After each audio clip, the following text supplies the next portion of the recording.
జూబ్లీహిల్స్ బైపోల్లో ఒకే address పై 43 ఓట్లు ఉన్నాయనే ఆరోపణలు హాట్ టాపిక్ గా మారాయి.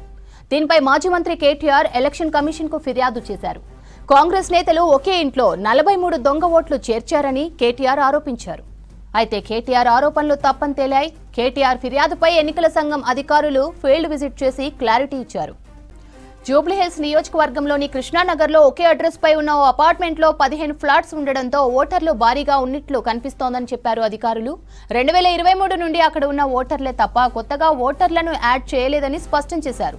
2023 జనరల్ అసెంబ్లీ, 2024 పార్లమెంట్ ఎన్నికల సమయంలో ఓటర్ లిస్టులో ఉన్న ఓటర్లే ఇప్పుడు ఉన్నారని వివరణ ఇచ్చారు ఎలక్షన్ అధికారులు. నిన్న మనోళ్ళు తిరుగుతుంటే ఇదొకటి దొరికింది.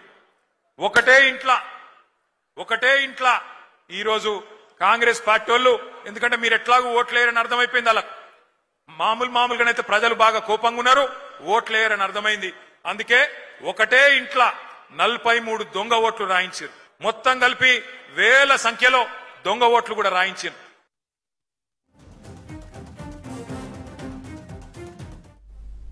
ఇక కేటీఆర్ ఆరోపణలు, ఈసీ క్లారిటీకి సంబంధించిన పూర్తి డీటెయిల్స్ సదానందం అందిస్తారు. సదా చెప్పండి, కేటీఆర్ ఆరోపణలపై ఈసీ క్లారిటీ ఇచ్చింది కదా, డీటెయిల్స్ ఏంటి?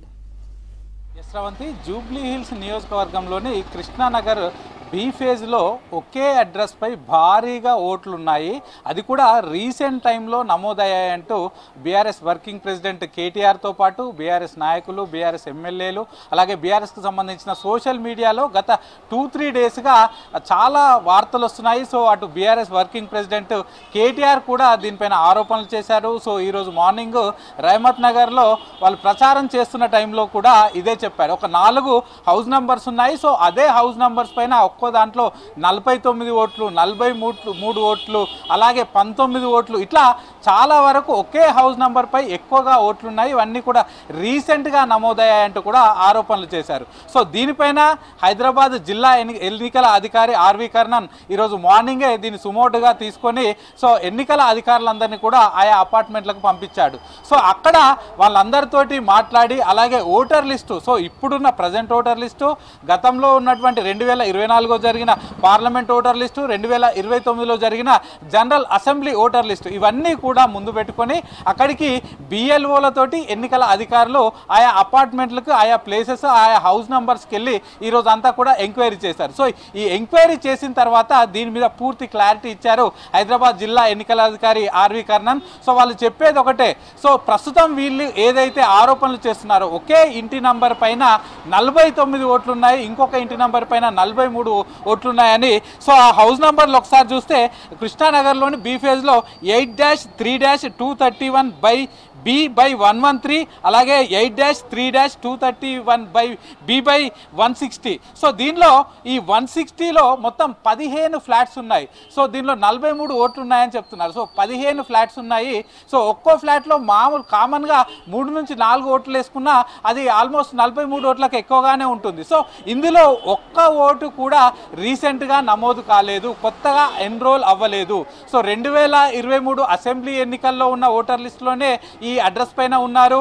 2024 పార్లమెంట్ ఎలక్షన్స్ జరిగినప్పుడు సేమ్ ఎవరైతే ఓటర్లు ఉన్నారో వాళ్ళే ఉన్నారు తప్ప రీసెంట్గా లాస్ట్ 3 మంత్స్లో కానీ లాస్ట్ 2 ఇయర్స్లో కానీ ఒక్క ఓటు కూడా నమోదు కాలేదంటూ చెప్పారు. సో ఇంకొకటి 118 ఈ హౌస్ నంబర్లో, దీనిలో G+3 ఉంది, అలాగే పెంట్ హౌస్ కూడా ఉంది. సో దీనిలో 49 ఓట్లు ఉన్నాయి. సో ఈ హౌస్ నంబర్లో కూడా రీసెంట్గా ఒక్క ఓటు కూడా నమోదు కాలేదు, కొత్తగా ఎవరు ఎన్రోల్ చేసుకోలేదు. సో ఇక్కడ కూడా 2023లో ఉన్నటువంటి ఓటర్ లిస్ట్ ఎలాగో ఉందో ఇప్పుడు కూడా అలాగే ఉంది, అక్కడ ఒక్క కొత్త ఓటర్ కూడా నమోదు కాలేదని చెప్పారు. అలాగే 164లో వీళ్ళు చూసిన తర్వాత కేవలం 8 ఓట్లు మాత్రమే ఉన్నాయని, 164 హౌస్ నంబర్లో కేవలం 8 ఓట్లు మాత్రమే ఉన్నాయని క్లారిటీ ఇచ్చారు. అలాగే 119లో ప్రస్తుతానికి 10 ఓట్లు మాత్రమే ఉన్నాయంటూ కూడా క్లారిటీ ఇచ్చారు. అంటే లాస్ట్ 2-3 డేస్గా బీఆర్ఎస్ పార్టీకి సంబంధించిన నేతలు కానీ వాళ్ళ సోషల్ మీడియా కానీ చేసిన ఆరోపణలు ఏవైతే ఉన్నాయో అవన్నీ కూడా పూర్తిగా నిరాధారమైనవి. దీనికి సంబంధించి ఈరోజు మార్నింగ్ నుంచి పూర్తిగా ఎంక్వైరీ చేశాం.